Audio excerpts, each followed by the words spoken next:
Tout ce que vous savez sur la résurrection, c'était écrit par des hommes qui n'étaient pas là. J'ai trouvé quelqu'un qui était là, un extraterrestre ancien qui est sur Terre depuis plus de 2000 ans. Il m'a révélé la vérité. Il a vu ce qui s'est passé à Jérusalem, ce que l'humanité a appelé un miracle et ce que l'histoire ne raconte pas. Et ce qu'il m'a dit a changé tout ce que je pensais sur la mort, sur la douleur et sur ce qu'était vraiment la résurrection de Jésus. Ce qui va être révélé ne confirme ni ne détruit votre foi. Cela la transforme. Vous comprendrez pourquoi la résurrection n'est pas la fin d'une histoire, mais le début d'une technologie. La grande question n'est pas ce que vous croyez, mais ce qui s'est réellement passé dans ce tombeau. Et pourquoi la vérité a-t-elle été cachée pendant 2 millénaires? Je vais vous dire ce qu'il a vu, exactement comment cela s'est passé, et vous devrez décider. Mais d'abord, si vous êtes quelqu'un qui cherche à vraiment comprendre votre essence, accéder à la source divine et co-créer la réalité pour aller au-delà des limites de l'histoire et de la science. Votre guide exclusif se trouve dans le premier commentaire épinglé. L'e-book « Reconnecter avec votre essence divine ». C'est l'outil pour ceux qui sont prêts pour l'éveil. Maintenant, abonnez-vous à la chaîne et activez les notifications car ce que je vais vous dire va complètement changer votre compréhension de la résurrection. Élise Moreau avait 42 ans et était morte à l'intérieur depuis 6 mois. Depuis cette nuit où elle avait tenu la main de Thomas alors qu'il rendait son dernier souffle. Le cancer avait finalement gagné après 2 ans de lutte brutale, chimiothérapie, fausse rémission, retour agressif, déclin rapide. Et elle était là, épouse de 18 ans, meilleure amie, âme sœur, regardant la vie quitter ses yeux tout en promettant qu'elle s'occuperait des enfants, qu'elle resterait forte. Mensonge nécessaire qu'elle chuchotait alors que son monde s'écroulait. 6 mois plus tard, Élise existait simplement, ne vivait pas. Elle s'occupait mécaniquement de ses enfants, Lucas, 14 ans, et Sophie, 10 ans. Elle préparait un petit déjeuner que personne ne mangeait correctement.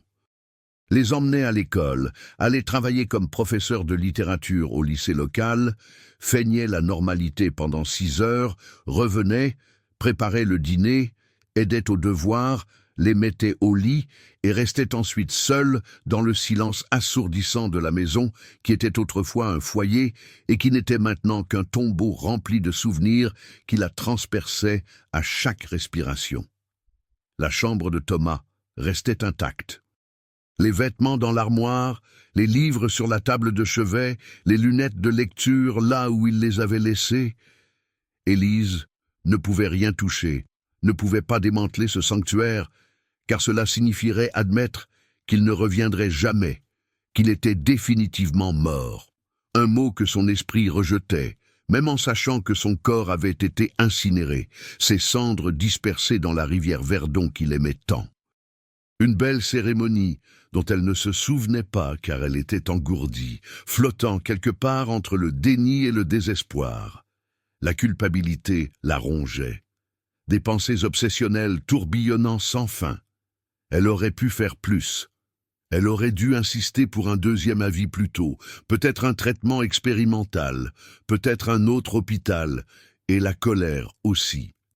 Colère contre Dieu ou l'univers ou qui contrôle ces choses? Pourquoi lui, un homme bon, un père dévoué? Pourquoi lui enlever la vie à 44 ans? Pourquoi détruire sa famille? Une question sans réponse qui hurlait intérieurement chaque nuit. Cette nuit marquait exactement 6 mois, l'anniversaire de sa mort, comme il l'appelle morbidement. Lucas et Sophie étaient enfin endormis après un dîner silencieux où personne n'avait mentionné la date, mais tout le monde savait. Élise était seule dans la chambre qu'elle avait partagée avec Thomas pendant 18 ans, assise au bord du lit, tenant sa photo préférée, eux deux pendant leur lune de miel dans les calanques de Cassis. D'immenses sourires, jeunes, entiers, sans idée de ce que l'avenir leur réservait. Et des larmes coulaient silencieusement car elles n'avaient même plus l'énergie de sangloter. Juste une fuite constante de douleur qui ne séchait jamais. Elle chuchota à la photo. « Je n'en peux plus, Thomas. » Je ne peux pas faire ça sans toi. Les enfants ont besoin d'une mère présente, et je suis morte, juste une coquille vide qui fait semblant. Comment je fais ça? Comment est-ce que je vis quand la moitié de moi a été arrachée? Et une partie d'elle, une partie terrifiante qui grandissait chaque jour, pensait qu'il serait plus facile de simplement partir pour le rejoindre où qu'il soit. Mais les enfants, toujours les enfants, la retenaient ici, une obligation qui empêchait la libération. Puis une lumière apparut, un bleu pâle brillant à travers la fenêtre de la chambre. Pas les phares d'une voiture car la fenêtre donnait sur un jardin isolé. Pas les lumières de la rue car la tonalité était différente. Un bleu doux et pulsatile. Et Élise regarda sans réelle curiosité, sans peur, juste de l'engourdissement, pensant vaguement que c'était un reflet de quelque chose. Peut-être la lumière de la lune à travers les nuages, et cela n'avait pas d'importance. Quelle différence cela faisait-il? Mais la lumière persistait, s'intensifiant légèrement, et quelque chose en elle, peut-être un instinct de survie de base, la fit se lever et marcher vers la fenêtre, pieds nus sur le tapis doux, plus pour vérifier s'il y avait quelque chose qui n'allait pas dehors, un problème qu'elle devait résoudre. Et quand elle s'approcha du rideau et regarda le jardin, elle se figea. Quelqu'un était là, debout près de la clôture en bois parmi les hortensias que Thomas avait plantées 2 ans auparavant. Une grande silhouette, très grande, mince, immobile, observant simplement la maison. Et la première pensée d'Élise fut un intrus. Mais la forme était étrange, des proportions étranges même dans la lumière diffuse. Et sa deuxième pensée fut un voisin.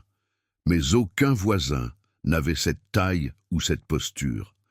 Et sa troisième pensée se figea simplement, car elle n'avait pas d'explication logique. Élise aurait dû crier, réveiller les enfants, appeler la police, verrouiller toutes les portes. Mais quelque chose dans la posture de cette silhouette, quelque chose dans sa façon de se tenir, pas menaçante mais presque révérencieuse, la fit simplement rester là, à regarder en retour. Et puis, impossible, mais cela se produisait. Une voix dans sa tête, pas un son externe, mais un son interne, clair et doux. « N'aie pas peur, je ne suis pas venu pour causer du mal, juste pour observer, je peux partir si tu préfères. » Élise cligna des yeux, sa main agrippant le rideau, traitant le fait qu'elle venait d'entendre une voix qui ne venait pas de ses oreilles, et elle aurait dû être terrifiée. Mais elle était si engourdie par 6 mois de douleur que même cela semblait lointain, irréel. Et elle pensa, « J'hallucine. J'ai finalement craqué. Ce serait drôle si ce n'était pas si pathétique. » La voix revint, douce, presque excusante. « Tu n'hallucines pas, je suis réel, d'une origine différente, pas spécifiquement de cette terre, mais physiquement présent. Je peux le prouver si nécessaire. » Comment, pensa Élise, sans même essayer de parler à haute voix, juste en pensant. Et de façon surprenante, la réponse vint. Ouvre la fenêtre, tends la main, tu sentiras la température, le toucher physique sur une feuille ou une branche qui établira que tu es éveillée et consciente. Ensuite, nous pouvons parler ou je peux partir. Le choix est entièrement le tien. Élise hésita, la logique criant que c'était de la folie. Mais quelque chose de plus profond, peut-être une complète lassitude de la normalité qui n'avait apporté que douleur, lui fit déverrouiller la fenêtre et l'ouvrir. L'air froid de la Provence entrant, l'odeur d'herbe humide et de terre, et elle tendit la main, touchant la feuille de l'hortensia le plus proche, solide, réel, humide de rosée. « D'accord, pensa-t-elle, je suis éveillée. Est-ce réel ou une hallucination très convaincante? Qui es-tu et que veux-tu » La silhouette fit un pas en avant, émergeant des ombres dans une zone illuminée par la lumière bleue qui semblait émaner d'elle-même. Et Élise vit clairement maintenant pas humain, définitivement pas humain. Peau avec une teinte bleu-gris, lisse mais avec un motif subtil, comme des écailles microscopiques. Une tête légèrement trop grande, des yeux immenses et complètement noirs, reflétant cette lumière bleue, et un corps mince avec des articulations qui se pliaient légèrement, incorrectement. « Je suis un observateur. » La réponse vint télépathiquement. « Mon espèce étudie les civilisations. Nous documentons, nous apprenons. Nous n'interférons généralement pas, nous observons seulement. Je suis sur cette planète depuis très longtemps, des millénaires selon vos termes. J'ai été témoin d'événements significatifs, de moments qui changent les trajectoires. Et ce soir, passant par cette région, j'ai ressenti quelque chose, une fréquence spécifique de souffrance profonde. Et j'ai reconnu un schéma. Alors, je me suis arrêté. Contre le protocole peut-être, mais la compassion l'emporte parfois sur les règles. Si vous appréciez ce contenu et que vous êtes en train de découvrir mon univers, n'hésitez pas à vous abonner à la chaîne et à liker cette vidéo pour m'encourager. D'où écoutez-vous aujourd'hui? De Paris, de Lyon, de Marseille, ou peut-être d'ailleurs en France? Dites-le moi dans les commentaires. Élise traita tout cela, un extraterrestre. Elle parlait à un extraterrestre dans un jardin à 23 ans, 6 mois après avoir enterré son mari. Et tout ce qu'elle pouvait penser était « Bien sûr, pourquoi pas, la vie n'a plus aucun sens de toute façon ».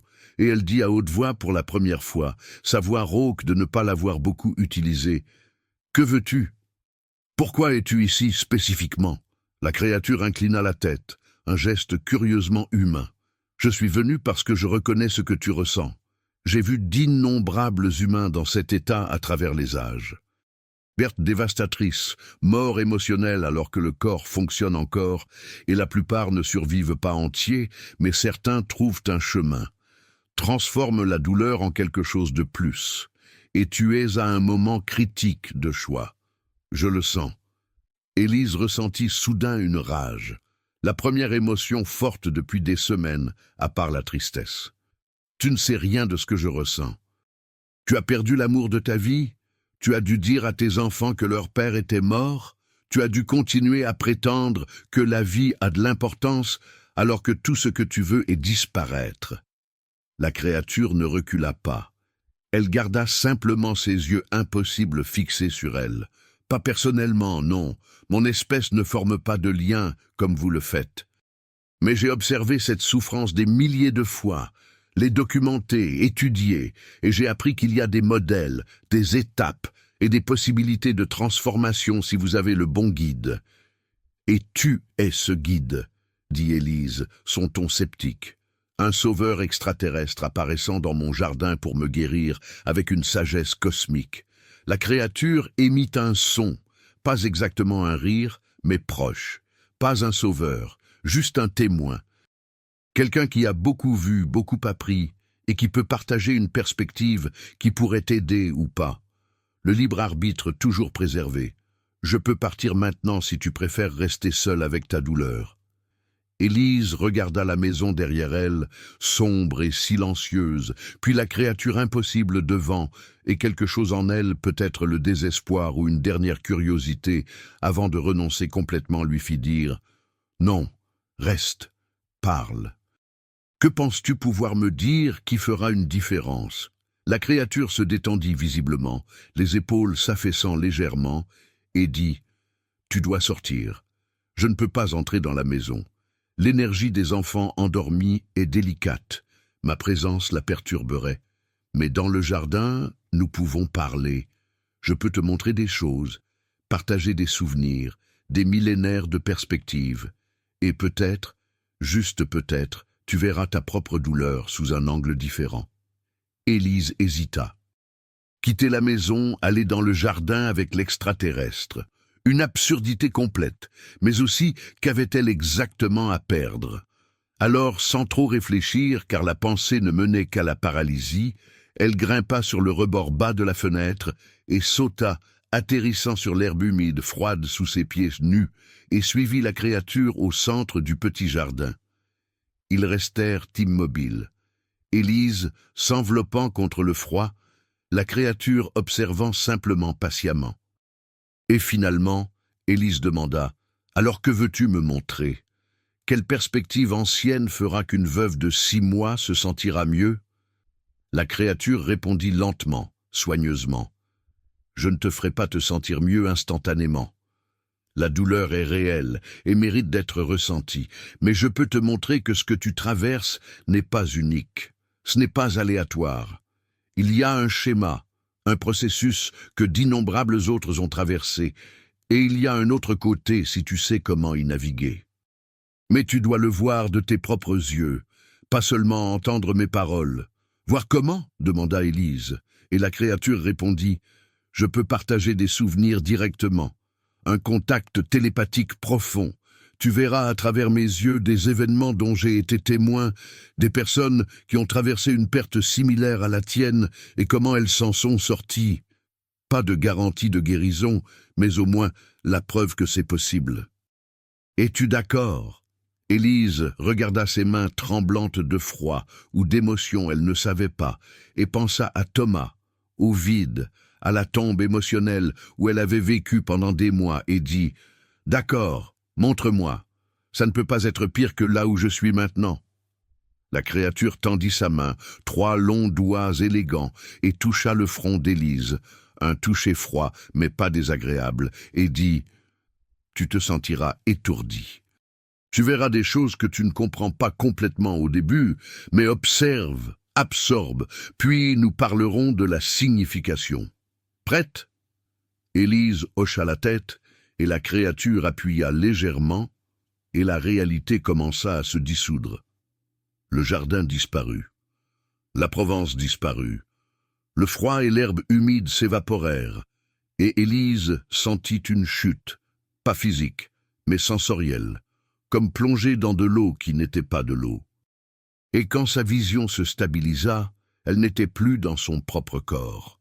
Elle voyait à travers d'autres yeux une perspective plus élevée, des couleurs subtilement différentes, et tout autour d'elle, une chaleur sèche et intense, un soleil brûlant, une foule bruyante, l'odeur de sueur et de poussière et de peur. Elle était entourée de centaines de personnes, vêtues de tissus épais, visages brûlés par le soleil, criant dans une langue qu'elle ne connaissait pas, mais comprenait en quelque sorte des fragments arrivant. « Crucifiez-le, il mérite de mourir, traître !» Et elle comprit qu'elle assistait à une exécution publique, et pas n'importe quelle exécution, quelque chose de significatif. L'énergie dans la foule était différente, un mélange de haine et de culpabilité et d'excitation morbide. Devant, des soldats romains poussaient 3 hommes, chacun portant une lourde poutre de bois, et celui du milieu était plus jeune, peut-être dans la trentaine. Barbe sombre, visage couvert de sang séché et de sueur, tunique déchirée, dos visiblement meurtri, et il marchait instablement, chaque pas coûtant un effort visible. Mais il y avait quelque chose dans sa posture, une étrange dignité malgré l'humiliation, comme s'il portait un fardeau non seulement physique, mais consciemment choisi. Élise voulait détourner le regard, mais n'avait aucun contrôle. Elle ne pouvait qu'observer à travers la perspective de l'extraterrestre qui était là, invisible ou ignoré, documentant tout. Elle suivit l'homme du milieu jusqu'à la colline rocheuse, un endroit désolé à l'extérieur des murs de la ville, et vit des soldats le forcer à s'allonger sur le bois, les bras étendus, les marteaux tombant, le métal perçant la chair, et le son horrible des clous enfoncés. Elle ressentit une nausée qu'elle ne pouvait pas exprimer car elle n'avait pas son propre corps là-bas. La croix fut levée, un corps suspendu contre le ciel impitoyable. Et ce qu'Élise vit ensuite n'était pas une mort rapide, mais une agonie prolongée, des heures de souffrance, des respirations torturées, des muscles tremblants d'épuisement, le soleil brûlant, la peau exposée, une soif insupportable et une foule regardant, certains se moquant, d'autres pleurant. Et l'homme au milieu parlait occasionnellement des mots qu'Élise captait à moitié à travers la mémoire de l'extraterrestre. Pardonnez-leur, des mots pour les personnes au pied de la croix. Prenez soin les uns des autres. Et Élise reconnut quelque chose dans ces dernières paroles, le souci des autres même dans sa propre souffrance extrême. Thomas avait fait la même chose. Ses dernières paroles concernaient elle et les enfants, pas sa propre douleur. La nuit tomba. La lumière changea et l'homme cria quelque chose, sa voix forte malgré tout, et sa tête tomba en avant, son corps devenant mou, et le soldat vérifia avec une lance, confirmant la mort. Et Élise ressentit à travers la perception de l'extraterrestre non seulement de la tristesse, mais de la reconnaissance, comme si c'était la fin de quelque chose, mais aussi un début, un tournant, une mort qui signifiait plus que l'arrêt. Le corps fut rapidement enlevé, le soleil se couchant, des hommes pleurant alors qu'ils l'enveloppaient dans un tissu de lin, et un petit groupe le porta dans un jardin voisin où il y avait un tombeau creusé dans la roche, une grotte avec une entrée basse, et ils placèrent le corps à l'intérieur. Un travail rapide, car les temps religieux approchaient, et une grande pierre fut roulée, fermant l'entrée, et des gardes furent positionnés, et tout le monde partit, laissant l'homme mort dans l'obscurité, et ici, la vision changea. Elle ne montrait pas ce qui était à l'intérieur du tombeau. Élise sentit une délibération en cela, l'extraterrestre choisissant de ne pas montrer cette partie, montrant plutôt ce qui se passait à l'extérieur. 3 jours passant, le temps compressé dans la mémoire. Des femmes revenant le matin du 3e jour, portant des épices et des huiles pour préparer correctement le corps, maintenant que le sabbat était passé, marchant dans la lumière faible de l'aube, parlant entre elles, inquiètes de savoir comment elles déplaceraient la lourde pierre. Mais quand elles arrivèrent, la pierre avait déjà été déplacée, roulée sur le côté, l'entrée ouverte, et les gardes avaient disparu ou fui, et les femmes hésitèrent. Puis l'une entra, un cri étouffé, et d'autres suivirent, et Élise vit à travers les yeux de l'extraterrestre qui observait de loin. Elle vit les femmes chanceler en sortant, confuses, effrayées, parlant rapidement entre elles. Tombeau vide. Il n'est pas là. Le corps a disparu. Quelqu'un l'a pris où? Et elles ne pouvaient pas finir leur phrase. Elles n'osaient pas dire ce qu'elles pensaient. Les visions montrèrent les jours suivants. Des fragments, des rumeurs, se répandant dans la ville. Un corps volé, disaient certains, un corps ressuscité, affirmèrent d'autres, des apparitions rapportées, des gens jurant qu'ils avaient vu l'homme vivant, lui avaient parlé, avaient touché ses blessures, avaient mangé avec lui. Mais l'extraterrestre ne montrait pas ses apparitions à Élise, seulement les réactions, le chaos, la confusion, la peur, l'espoir, des disciples transformés d'un groupe désespéré, se cachant dans la peur en quelque chose de différent. Audacieux, comme si quelque chose de fondamental avait changé en eux, et puis la vision fit un bond en avant dans le temps. Des semaines plus tard, un groupe rassemblé, 50 peut-être, et un homme parlant, pas le crucifié, un autre plus âgé, un pêcheur à en juger par sa tenue, et il parlait avec une conviction qu'il n'avait pas eue auparavant, de transformation, de la mort n'étant pas une fin, mais un portail, de descendre dans les ténèbres et d'en émerger changé, et des gens écoutant, certains pleurant, d'autres avec des expressions de reconnaissance, comme s'ils décrivaient quelque chose qu'ils avaient aussi vécu. La vision s'accéléra davantage. Des années passant, des décennies, le mouvement grandissant, non par la force ou la coercition, mais par quelque chose de contagieux. Des gens changeant, pas extérieurement, mais intérieurement. Quelque chose à propos de confronter leur propre mort, leur propre peur, leurs propres ténèbres, et d'en émerger différents, et un extraterrestre observant tout, documentant, essayant de comprendre ce qui s'était exactement passé pendant ces 3 jours qui avaient transformé les gens si profondément. Et finalement, la vision montra le dernier fragment des siècles plus tard, des enseignements étant écrits, codifiés. Mais l'extraterrestre sentait que quelque chose se perdait dans la traduction. L'événement physique étant souligné, débat sur la littéralité, mais un sens plus profond, un processus que l'homme avait démontré à travers sa propre souffrance et ce qui s'ensuivit. Ce sens était enseveli sous la doctrine et le dogme, et l'extraterrestre ressentit de la frustration, un désir de préserver la vérité plus profonde dont il avait été témoin. La vision se dissolut. Élise revint à travers les millénaires. Et elle était à nouveau dans un jardin froid en Provence, l'herbe humide sous ses pieds, l'air glacial dans ses poumons, et l'extraterrestre retirant sa main de son front. Et elle tomba assise, les jambes faibles, son esprit traitant tout ce qu'elle avait vu, exécution brutale, tombeau vide, personne transformée, mouvement naissant. Et elle regarda la créature et chuchota, « J'ai vu, mais je n'ai pas compris. Pourquoi me montres-tu cela? Quel rapport avec moi, avec Thomas, avec ce que je traverse ?» L'extraterrestre s'assit également dans une posture étrangement humaine et répondit télépathiquement. « Je t'ai montré pourquoi ce que cet homme a vécu ces jours-là. Ce qu'il a démontré à travers la souffrance et ce qui a suivi n'était pas seulement pour lui. C'était une carte, un schéma, un processus que n'importe qui peut traverser. Tu as perdu Thomas. Ta vie précédente est morte avec lui. Tu as été émotionnellement crucifié, cloué à la douleur, et maintenant tu es dans le tombeau, enterré dans l'obscurité depuis 6 mois.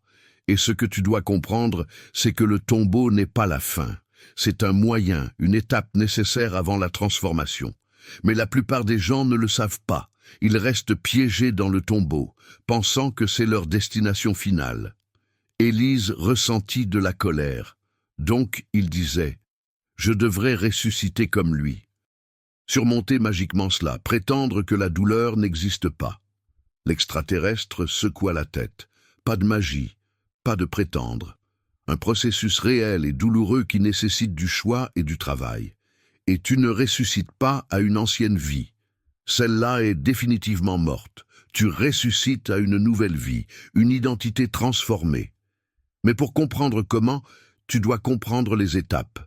Ce qu'il a traversé et ce que tu traverses sont les mêmes. Juste l'un physique et l'autre émotionnel. Je peux expliquer si tu es prête à écouter, prête à considérer que la douleur que tu ressens maintenant n'est pas une fin, mais un moyen. Élise resta silencieuse, le froid sous elle, son esprit traitant encore les images d'il y a 2000 ans, et finalement demanda d'une voix lasse, « Alors explique quelles étapes. Comment ce que j'ai vu se connecte-t-il à la perte de mon mari ?» L'extraterrestre ajusta sa posture, se rendant plus confortable sur le sol du jardin, comme s'il se préparait à une longue conversation, et commença ce que cet homme a vécu physiquement en 3 jours. Tu le vis émotionnellement en mois ou années. 3 étapes inévitables après une perte dévastatrice, et comprendre où tu es dans le processus t'aide à naviguer au lieu de te noyer. Première étape, crucifixion. L'extraterrestre continua. Pas littéralement, évidemment, mais symboliquement quand quelque chose meurt violemment, arraché de toi. Thomas t'a été arraché. La vie que tu connaissais a été détruite. Ton identité d'épouse, de partenaire, de moitié d'unité a été clouée et tuée. Et ça fait mal. Agonisant, prolongé, pas une mort rapide, mais une lente. Chaque jour sans lui est un nouveau clou. Chaque souvenir est un marteau qui tombe. Et tu es suspendu dans cette douleur, exposé, humilié parce que le deuil est public, même quand on le voulait privé. Et il n'y a aucun moyen de descendre de la croix, seulement attendre que la douleur tue éventuellement complètement l'ancienne toi. Élise sentit des larmes. Oui, exactement ça. Mourir lentement, publiquement, tout le monde regardant, offrant des condoléances vides pendant qu'elle se noyait. Et l'extraterrestre continua. Cet homme sur la croix a tout perdu aussi. Les disciples ont fui, nié le connaître. La foule qui l'aimait quelques jours auparavant criait maintenant pour sa mort. Il est mort non seulement physiquement, mais émotionnellement, psychologiquement, spirituellement. Tout ce qu'il était a été détruit dans ces heures. Et toi, Élise, ton identité de femme de Thomas, tes rêves de vieillir ensemble, ton avenir planifié, tout cela est mort avec lui. La crucifixion n'est pas seulement à propos de lui, c'est à propos de toi aussi. Et cette étape ne peut pas être sautée, dit fermement l'extraterrestre. Elle ne peut pas être accélérée. Elle ne peut pas être évitée avec une pensée positive ou du déni ou en restant occupée. Elle doit être complètement ressentie. Elle doit mourir complètement. La résistance prolonge l'agonie. L'acceptation permet qu'elle soit complétée.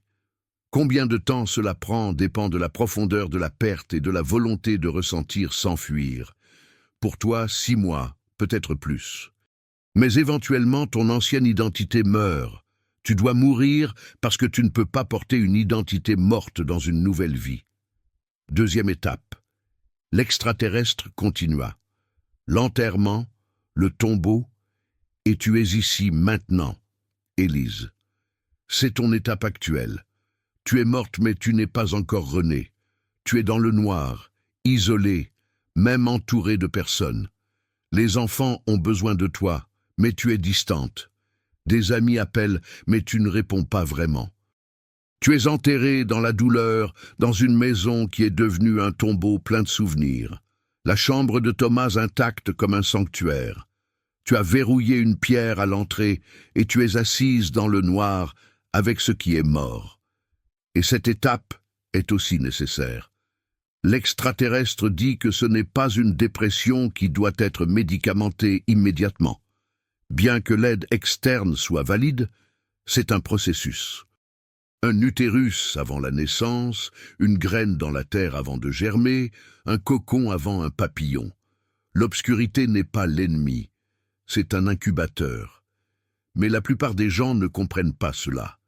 Ils pensent que la tombe est la destination finale. Ils y établissent résidence. Des années passent, des décennies, et ils restent enterrés, émotionnellement morts pour toujours. Mais cela ne doit pas être ainsi. Élise essuya des larmes. Alors quoi? Comment est-ce que je sors? Comment est-ce que je déplace cette pierre de ce tombeau? L'extraterrestre la fixa intensément. Voici la vérité cruciale que j'ai observée en millénaires d'études de ce schéma. La pierre n'est pas déplacée de l'extérieur. L'aide externe peut soutenir, mais la vraie transformation vient de l'intérieur. Tu déplaces la pierre, mais pour cela, tu dois d'abord comprendre ce que la pierre représente. Ce n'est pas la douleur elle-même. La douleur fait partie du processus. La pierre est une croyance, une histoire que tu te racontes sur ce que la perte signifie. Quelle histoire? Demanda Élise confuse. Et l'extraterrestre répondit, « L'histoire selon laquelle tu es morte avec lui de façon permanente, que tu ne seras plus jamais heureuse, que la vie s'est terminée à 42 ans, que la moitié de toi a été arrachée et que tu ne peux pas fonctionner sans elle. Ces croyances sont comme la pierre, lourde, apparemment impossible à déplacer t'enfermant à l'intérieur, mais ce ne sont que des pensées, pas la vérité absolue. Et quand tu réalises cela, quand tu remets en question ces croyances et en choisis d'autres, la pierre commence à bouger. » « Mais c'est vrai, » protesta Élise, sa voix s'élevant. « Il était la moitié de moi. Nous étions un. Comment puis-je être entière sans lui ?» L'extraterrestre inclina la tête. « Vous étiez un, oui, mais un ne signifie pas dépendance pour l'existence. Tu existais avant lui. Tu existeras après. La continuité de la conscience ne se brise pas avec la mort d'un autre. Ça fait terriblement mal parce que la connexion était profonde. Mais tu n'es pas la moitié, tu es entière, tu l'as toujours été. Il a ajouté à ta vie, l'a enrichie, mais il n'a pas défini ta capacité à exister. Et croire que tu es morte avec lui est une pierre qui te lie. » Élise ressentit de la colère et quelque chose d'autre, de la résistance, parce qu'accepter cela signifiait lâcher prise d'un récit de victimisation qui la réconfortait étrangement. Être une veuve brisée était son identité. Douloureuse, mais familière, et l'extraterrestre continua comme s'il lisait dans son esprit. « Je comprends la résistance. La tombe est sombre, mais familière. La renaissance est inconnue et effrayante. Qui seras-tu sans la douleur comme identité centrale, sans le chagrin comme but? C'est terrifiant, mais l'alternative est de rester morte. Et tu as des enfants qui regardent, qui apprennent à faire face à la perte à travers ton exemple. Veux-tu leur enseigner que la tombe est une maison ou que c'est juste un passage? » C'était un coup bas, et l'extraterrestre le savait, mais efficace. Élise pensa à Lucas et Sophie. Combien ils étaient silencieux, combien ils étaient tristes, regardant leur mère s'effondrer, et quelque chose dans son instinct maternel, fonctionnant encore quand tout le reste échouait, protesta. « Alors, que dois-je faire ?» demanda Élise, sa voix se brisant. Comment est-ce que je déplace la pierre? Comment est-ce que je sors d'ici? L'extraterrestre répondit. Troisième étape, résurrection. Ce n'est pas un retour à l'ancienne vie qui est morte et doit rester morte, mais c'est une émergence dans une nouvelle vie, une identité transformée. Toujours toi, mais différente. Toujours une mère, mais pas définie uniquement par la perte d'un mari. Toujours aimante, mais pas dépendante d'un amour spécifique pour fonctionner. Et ce n'est pas instantané, avertit l'extraterrestre. Ce n'est pas littéralement le matin du troisième jour. C'est un processus graduel. Il commence par un choix, une décision consciente de déplacer une pierre. Cela peut être petit, une action que l'ancienne toi n'aurait jamais faite. Fouiller dans la chambre de Thomas, donner des vêtements, pas l'effacer, mais intégrer la perte au lieu d'être consumé par elle.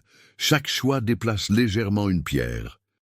Éventuellement, la lumière entre et tu émerges, toujours avec des cicatrices, des blessures visibles, comme cet homme avait quand il est sorti du tombeau, mais vivante, fonctionnant, transformée. Élise resta silencieuse, traitant, et finalement demanda « Et si je ne peux pas le faire? Et si la pierre est trop lourde? Et si je n'ai pas la force ?» L'extraterrestre répondit doucement « Personne n'a la force seule. C'est pourquoi la communauté compte. Ces femmes qui sont allées au tombeau le matin du troisième jour, elles y sont allées ensemble, pas seules. Tu as des enfants, des amis, un thérapeute peut-être. Tu n'as pas besoin de déplacer la pierre seule, mais tu dois choisir de vouloir sortir. Cette partie, personne ne peut la faire pour toi. Le libre arbitre, toujours le libre arbitre. Et le choix n'est pas une chose unique, c'est quotidien, parfois horaire. Choisir de quitter l'obscurité à plusieurs reprises jusqu'à ce que cela devienne une habitude, jusqu'à ce que la lumière soit plus familière que le tombeau. Élise regarda la maison, la fenêtre de la chambre où elle avait tenu une photo de Thomas pleurant à la vie qui était devenue une prison, et demanda « Si je choisis cela, si j'essaie de déplacer la pierre, comment saurais-je qu'il y a quelque chose de l'autre côté ? Comment saurais-je que je ne ferai pas qu'échanger une douleur contre une autre ?» L'extraterrestre toucha sa main légèrement, froid, mais réconfortant. Parce que j'ai vu d'innombrables personnes faire cela à travers les âges. J'ai regardé des humains en désespoir total choisir d'émerger. Et tous, absolument tous ceux qui ont fait le travail de déplacer la pierre, ont trouvé la vie de l'autre côté. Pas parfaite, pas sans douleur, mais vivable, avec des moments de joie, un but renouvelé, la capacité d'aimer à nouveau, pas remplacer Thomas, mais l'honorer en vivant pleinement. C'est ça, la résurrection. Pas un miracle surnaturel, mais un choix profondément humain de vivre malgré tout. Élise resta silencieuse pendant longtemps, traitant tout, et finalement dit « Alors, dis-moi quelque chose, tu as observé pendant des millénaires, tu as vu d'innombrables personnes traverser cela. Pourquoi certains réussissent à quitter la tombe et d'autres restent piégés pour toujours ?» L'extraterrestre regarda les étoiles commençant à apparaître entre les nuages et répondit « La différence n'est pas la force ou le courage ou la foi, c'est la compréhension. Ceux qui émergent comprennent que la tombe n'est pas une maison, c'est un passage. Ceux qui restent piégés croient que la loyauté envers les morts exige leur propre mort émotionnelle. Ils confondent le deuil avec l'emprisonnement à vie. « Et comment est-ce que je sais ?» demanda Élise. « Si j'honore Thomas ou si je me piège ?» L'extraterrestre tourna ses yeux immenses vers elle. « Thomas est mort depuis 6 mois. As-tu touché à quelque chose qui lui appartenait? Donné des vêtements, déplacé des photos, quoi que ce soit ?» Élise secoua la tête. « Je ne peux pas, ça semble mal, comme si je l'effaçais. » L'extraterrestre hocha la tête. « Je comprends ce sentiment, mais considère ceci. Il était une conscience vivant, une expérience humaine pour un temps limité. Il a accompli ce pourquoi il est venu. A aimé profondément, a été un père, un partenaire, a laissé sa marque, et maintenant sa conscience continue. Pas ici, mais sous une autre forme, un autre plan que votre physique ne mesure pas encore, mais qui existe. Il n'est pas enfermé dans l'armoire ou des photos intactes. Il est au-delà. Et en piégeant des objets comme un sanctuaire, tu te pièges toi-même, pas lui. Élise sentit un serrement dans sa poitrine. Es-tu en train de dire qu'il est parti quelque part de mieux et que je devrais simplement passer à autre chose? L'extraterrestre secoua la tête. Pas passer à autre chose, l'intégrer. Et il n'est pas parti dans le sens de t'abandonner. La conscience transcende l'espace physique. La connexion qu'ils avaient ne se brise pas avec la mort du corps. Elle change simplement de forme. Ne sens-tu pas sa présence parfois dans des moments calmes, comme s'il était proche même s'il n'était pas visible? Élise hésita puis hocha la tête. Oui, parfois. Mais je pensais que c'était mon imagination. Le désespoir créant un faux réconfort. L'extraterrestre dit « et ce n'est pas faux ». Sa conscience existe toujours, pas piégée ici, mais pas complètement séparée non plus. Et il ne veut pas que tu sois piégé dans un tombeau de souvenirs. Les consciences qui ont aimé ne veulent pas de souffrance éternelle pour ceux qui restent. Elles veulent la continuité, la vie, la joie éventuellement. Honorer sa mort n'est pas souffrir pour toujours. C'est vivre avec une intensité qu'il ne peut plus posséder. Porter les leçons, l'amour et avancer. C'est ça l'honneur. La souffrance éternelle ne fait que gaspiller ton expérience unique ici. Mais je me sens coupable, dit Élise, sa voix se brisant, et en colère aussi. En colère contre Dieu, ou l'univers, ou quoi que ce soit qui contrôle cela. Pourquoi l'emporter si tôt? 44 ans, de jeunes enfants, toute une vie devant lui. Où est la justice là-dedans? Où est l'amour divin là-dedans?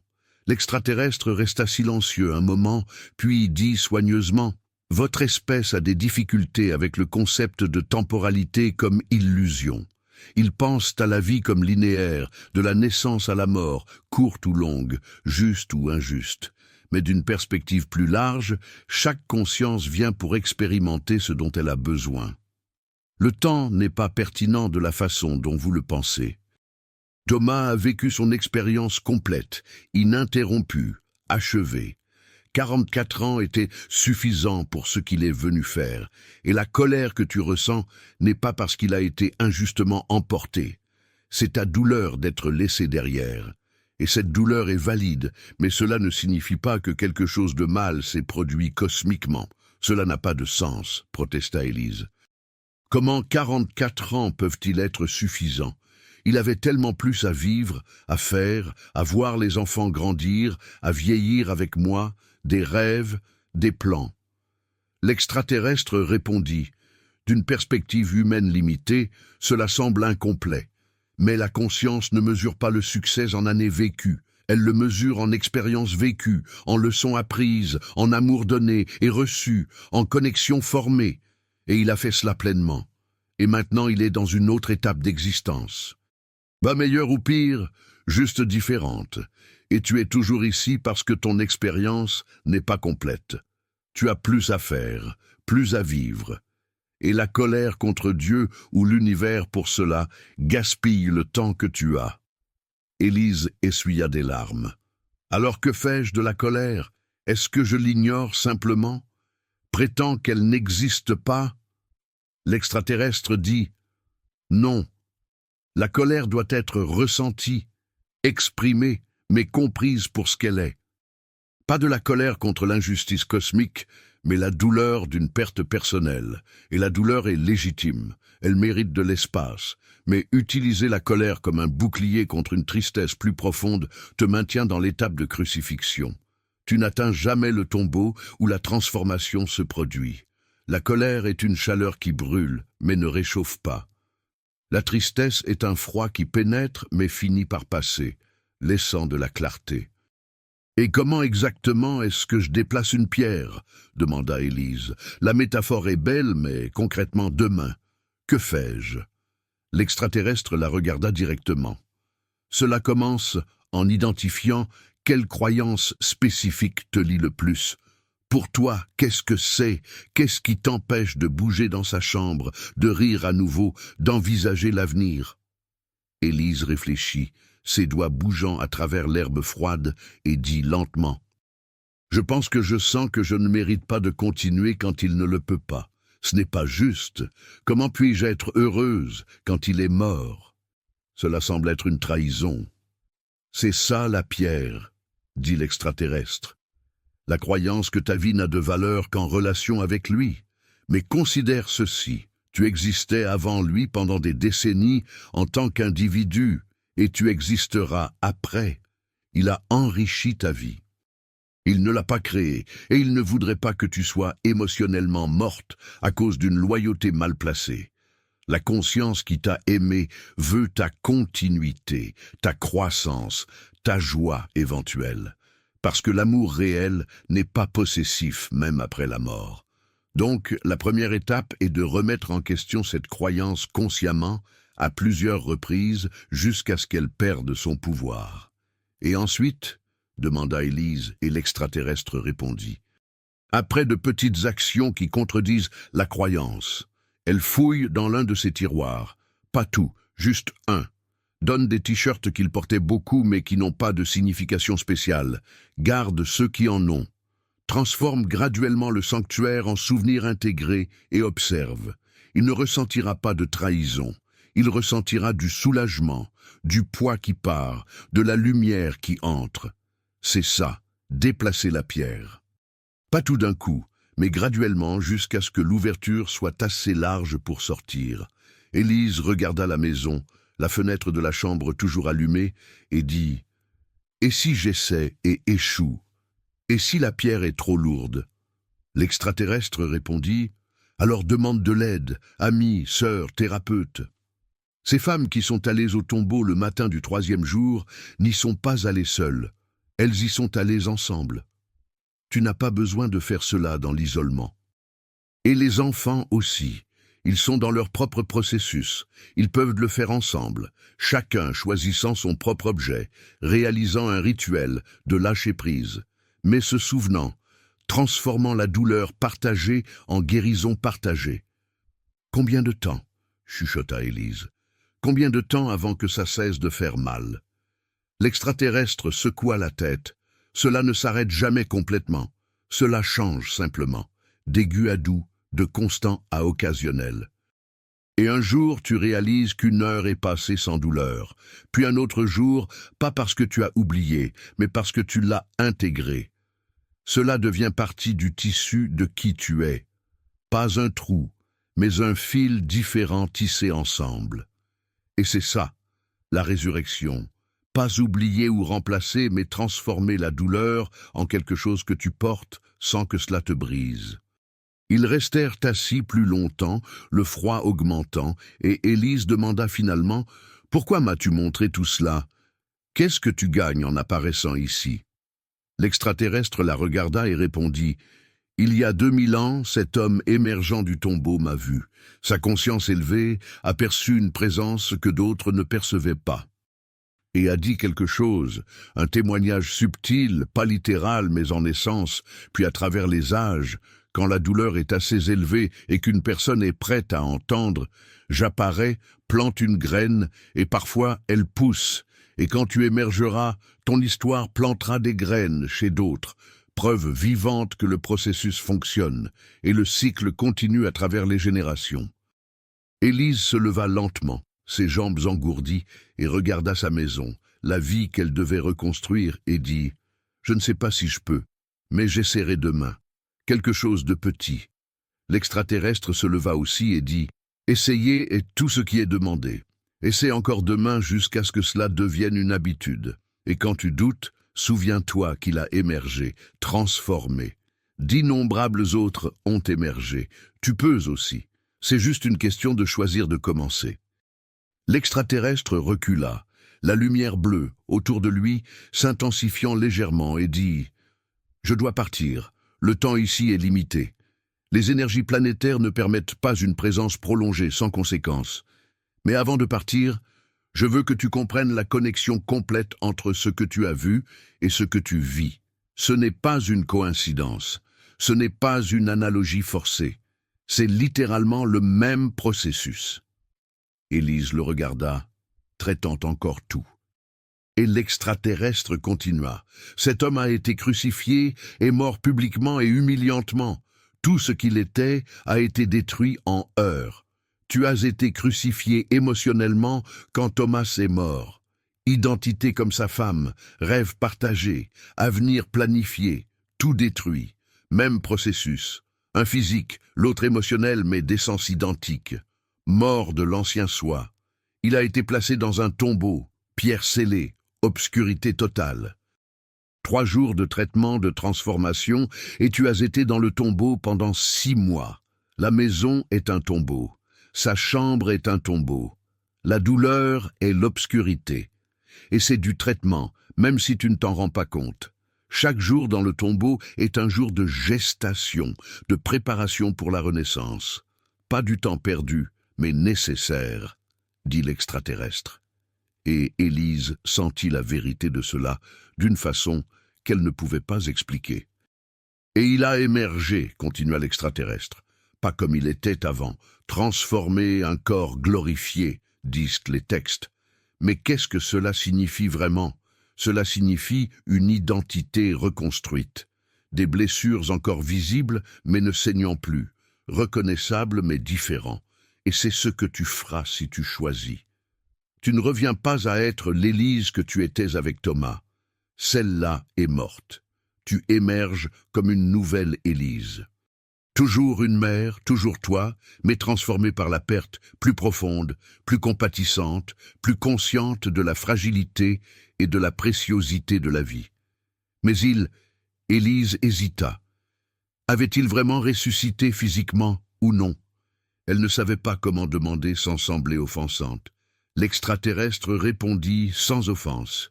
Les humains ont débattu de cette question pendant 2000 ans et continueront à en débattre. Et le but n'est pas de résoudre le débat. Le but est de comprendre que, quelle que soit la littéralité physique, le processus qu'il a démontré est réel et reproductible. Il a montré une carte à travers son expérience, et une carte fonctionne même si tu ne sais jamais avec certitude si l'événement physique s'est produit exactement comme décrit. Une vérité plus profonde transcende la littéralité. Si vous avez aimé cette vidéo et que vous souhaitez en découvrir davantage sur les mystères de la conscience et du monde spirituel, n'hésitez pas à vous abonner à la chaîne et à activer la cloche des notifications. Laissez également un merci dans les commentaires si ce contenu vous a touché. Élise hocha lentement la tête. Donc tu dis que la résurrection n'est pas à propos de lui revenant d'entre les morts. C'est à propos du processus de mourir et de renaître que tout le monde traverse. L'extraterrestre corrigea doucement. C'est à propos des deux. Son événement était réel d'une certaine manière. J'en ai été témoin, mais sa signification pour toi ne dépend pas de prouver sa littéralité. Elle dépend d'appliquer le processus à ta vie. Et ce processus est celui-ci, mort de l'ancien soi, tant dans le tombeau se transformant, le choix d'émerger différent. C'est ça, la résurrection, pas un miracle qui s'est produit une fois il y a 2000 ans, mais un schéma universel qui se produit constamment quand quelqu'un choisit de renaître après la dévastation. Et ces gens, dit Élise, ceux qui ont été transformés plus tard, les disciples qui se cachaient dans la peur et qui sont sortis hardiment. Qu'est-ce qui a changé en eux? L'extraterrestre répondit, ils ont vu que la mort n'était pas la fin. Pas seulement pour lui, mais en concept général. Ils ont vu que la tombe est un passage, pas une destination, et cela les a libérés. La peur de la perte a diminué parce qu'ils ont compris que rien de vraiment important ne peut être perdu de façon permanente. La conscience continue, l'amour continue, seule la forme change. Et quand tu vis sans la peur paralysante de la perte, tu vis pleinement, hardiment, et c'était leur transformation. Pas de la magie, mais une compréhension profonde. Et je peux avoir cela? Demanda Élise. Cette compréhension même sans avoir vu ce qu'ils ont vu. L'extraterrestre dit, « Tu vois maintenant à travers moi, à travers ta propre douleur. Le tombeau là-bas est aussi réel que le tombeau de ce jour-là. Et le choix d'émerger est le même. Et quand tu émergeras, toi aussi tu seras un témoin, non d'un événement d'il y a 2000 ans, mais d'un processus intemporel. Et ton histoire, aidera d'autres dans le tombeau. Montrera qu'il y a une sortie, que la résurrection n'est pas une légende ancienne, mais une réalité présente. La lumière bleue s'intensifia davantage, l'extraterrestre se préparant clairement à partir. Et il dit une dernière chose. Quand il est sorti de ce tombeau, les premières personnes qu'il a vues étaient des femmes qui l'aimaient, qui sont allées le chercher, même si elles pensaient ne trouver qu'un corps, et il les a envoyées avec un message. Allez et dites-le aux autres.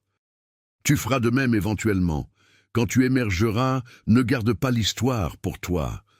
Raconte-la parce qu'il y a des millions de personnes dans le tombeau en ce moment pensant que c'est leur destination finale, et ton émergence sera la preuve que ce n'est pas le cas. Élise sentit le poids de cela, mais aussi quelque chose de plus, un but peut-être, une petite étincelle, et demanda « Combien de temps resteras-tu ? Puis-je te revoir si j'en ai besoin ?» L'extraterrestre secoua la tête. « Je ne reviendrai pas. C'est une intervention unique. Le reste dépend de toi, mais tu n'es pas seul. » Il pointa le ciel. La conscience de Thomas continue d'exister, pas ici, mais à proximité d'une façon que tu ne comprends pas encore. Et il espère ta guérison, ton émergence. Et il y a d'autres aussi, vivants, qui peuvent t'aider si tu leur permets. Et il y a quelque chose de plus grand, une force que votre espèce appelle Dieu ou l'univers, ou la source. Et cette force pousse toujours vers la croissance, la guérison, l'évolution. Tu as juste besoin d'arrêter de résister et de t'y abandonner. Élise sentit des larmes à nouveau, mais différentes. Pas seulement de la tristesse, mais quelque chose de plus complexe, et elle dit « Merci d'être apparue, de m'avoir montré. » Elle était sans voix. L'extraterrestre inclina la tête. Gratitude inutile. Utilise simplement ce qu'il a appris. Déplace la pierre, émerge, visse. Et quand il trouvera d'autres dans le tombeau, et il en trouvera, il raconte des histoires, plante des graines, le cycle continue. C'est assez de gratitude. Et avec cela, la lumière bleue l'enveloppa complètement, sa forme devenant moins solide, plus translucide, et en un instant il n'était simplement plus là, disparu comme il était apparu. Et Élise était seule dans le jardin froid sous les étoiles. Elle resta là pendant des minutes, traitant si cela s'était vraiment produit, et regarda ses propres mains, solides, réelles, l'herbe humide sous ses pieds, le froid pénétrant, pas un rêve, pas une hallucination, ou si c'en était une, c'était ce dont elle avait besoin. Elle retourna à la maison, grimpant par la fenêtre, la fermant, et se tint dans sa chambre regardant la photo de Thomas, toujours sur le lit où elle l'avait laissé. Et pour la première fois en 6 mois, elle ne ressentit pas seulement de la douleur en la regardant, elle ressentit quelque chose de plus, un souvenir d'amour sans agonie immédiate, un petit changement, mais présent. Elle regarda la porte de sa chambre, fermée depuis 6 mois, et pensa à la pierre, à la tombe, au choix, et elle n'avait toujours pas ouvert la porte. Elle n'était pas prête, mais pour la première fois, elle considéra que peut-être un jour elle le serait. Et c'était quelque chose de petit mais réel. Elle se coucha finalement épuisée, et avant de s'endormir, elle pensa aux 3 jours, à la transformation, à Élise, qui elle était, et Élise, qui elle pourrait devenir. Et pour la première fois depuis des mois, les pensées de l'avenir n'apportaient pas seulement du désespoir. Elles apportaient un peu de curiosité. Qui serai-je quand j'émergerai? Quelle vie existe de l'autre côté de la tombe? Elle s'endormit et rêva de Thomas. Pas un cauchemar comme d'habitude, mais un bon souvenir. Eux riant de quelque chose de stupide, et elle se réveilla avec des larmes, mais aussi un faible sourire, et réalisa qu'il existe toujours en moi. Dans les souvenirs, dans l'amour que nous avons partagé, pas perdu, transformé, porté différemment. Elle se leva, prépara le petit déjeuner, Lucas et Sophie descendirent, et au lieu du silence habituel, Élise dit quelque chose. « Faisons des crêpes, les préférées de papa, et cuisinons ensemble, et racontons des histoires sur lui pendant que nous mangeons. Qu'en pensez-vous » Les enfants semblèrent surpris, puis Lucas dit prudemment « Tu es sûre, maman, tu peux le faire ?» Et Élise répondit honnêtement « Je ne sais pas, mais j'essaierai. Et essayer, c'est commencer. Et papa voudrait que nous essayions, n'est-ce pas? Et Sophie hocha la tête, ses yeux se remplissant de larmes, et dit, il disait toujours que l'amour ne finit pas, il change simplement. Et Élise sentit ces mots, une leçon que Thomas lui avait enseignée et qu'elle avait oubliée, et dit, exactement. Alors souvenons-nous de lui de la bonne façon, avec amour, pas seulement de la tristesse. Pouvez-vous faire cela avec moi? Et ils le firent. Un petit déjeuner avec des larmes et des rires mêlés, racontant des histoires, et cela ne guérit pas tout. Cela ne déplaça pas complètement une pierre, mais laissa entrer un éclat de lumière. Et Élise comprit. C'est ça, la résurrection n'est pas instantanée. Ce sont de petits choix répétés, des tentatives quotidiennes jusqu'à ce que la tombe ne soit plus une maison, et que la lumière soit plus familière que l'obscurité. Et cet homme, il y a 2000 ans, l'a montré.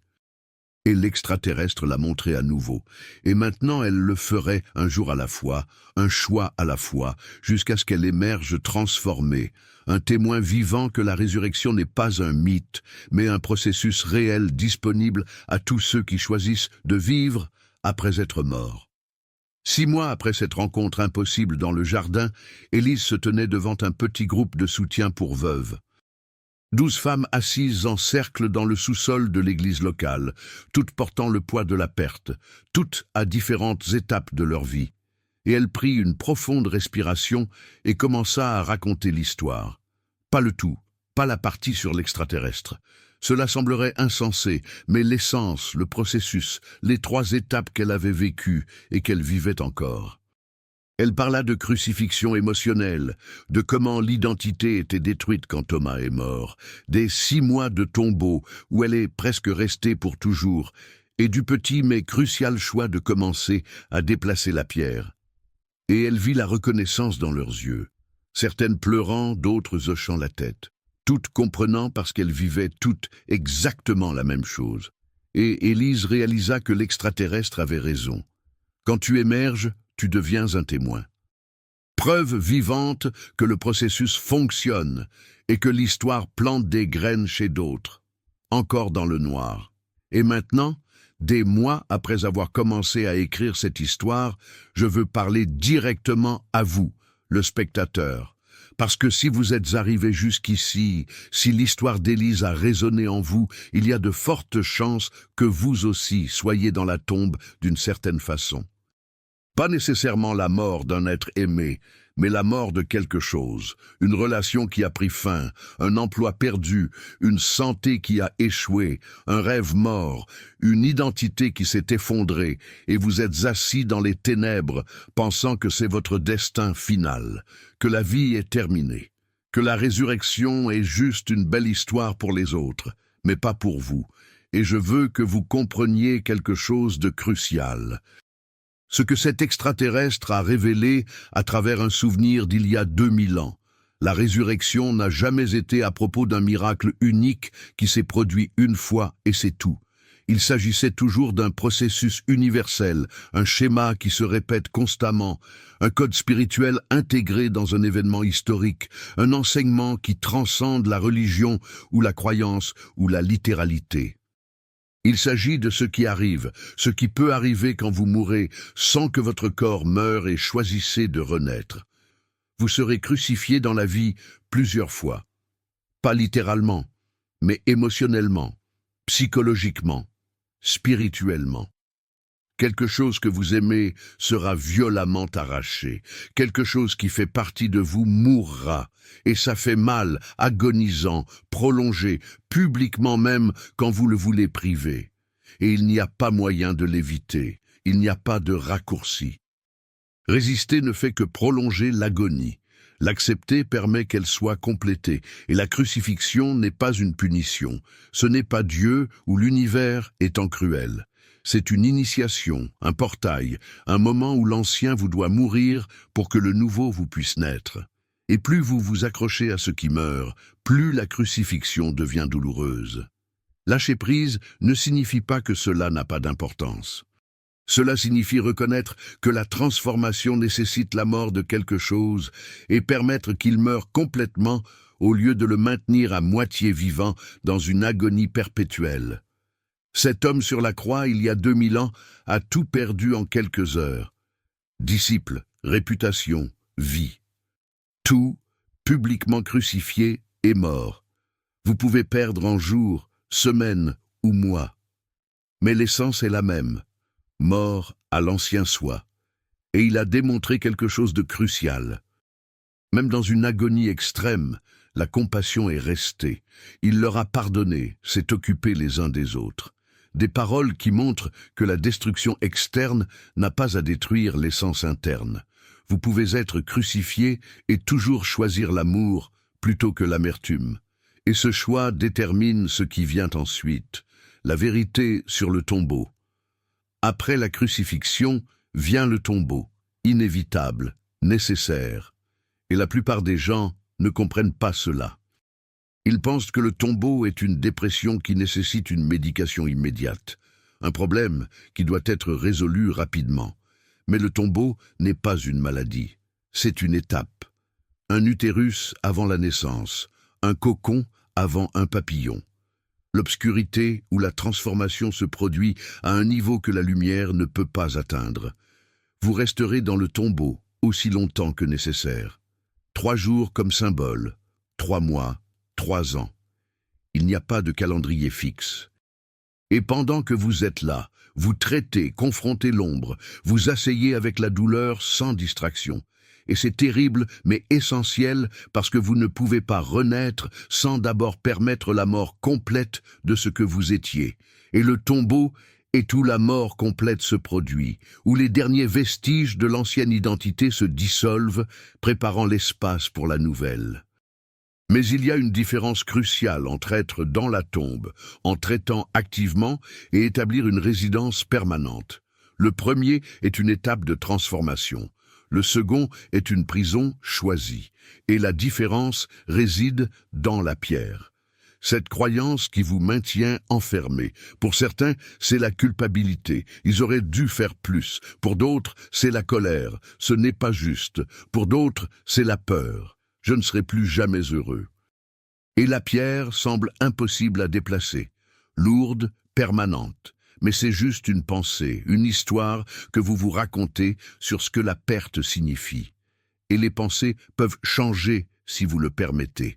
La vérité sur la résurrection. La résurrection n'est pas un retour à l'ancienne vie qui est morte et doit rester morte. La résurrection est une émergence dans une nouvelle vie, une identité transformée. Et cela se produit non quand le temps passe, mais quand vous choisissez un choix conscient de déplacer la pierre, de remettre en question les croyances limitantes, de faire une petite chose que vous ne feriez pas dans votre ancienne vie, puis une autre et une autre jusqu'à ce que suffisamment de lumière entre et que la tombe ne soit plus supportable que la vie. Et quand vous émergez, vous ne sortez pas indemne. Des blessures restent visibles. Des cicatrices permanentes comme cet homme avait après la résurrection, des blessures à ses poignets, à son côté, mais ne saignant pas, n'incapacitant pas, juste des rappels du voyage.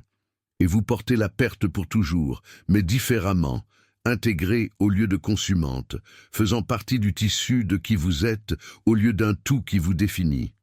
Et c'est ça, la transformation. Pas oublier ou remplacer, mais une reconfiguration complète de comment vous portez la douleur. Laissez un commentaire en nous indiquant où vous en êtes dans le processus. Crucifixion, tombeau ou résurrection. Quelle est votre pierre spécifique? Votre croyance qui vous maintient bloqué?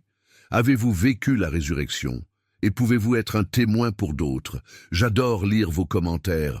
Maintenant, vous connaissez la vérité sur la résurrection. Ce n'est pas un miracle qui s'est produit une fois il y a 2000 ans puis c'est terminé. C'est un choix. Votre choix aujourd'hui, maintenant. Cet homme a été ressuscité pour montrer que vous pouvez l'être aussi. Pas littéralement, mais essentiellement. Élise était morte à l'intérieur, enterrée dans la douleur et les ténèbres, jusqu'à ce qu'elle comprenne que le tombeau n'était pas une prison. C'était un utérus. et la pierre n'était pas impossible à déplacer, c'était juste une question de croyance. Quand elle a choisi de vivre, la pierre a bougé.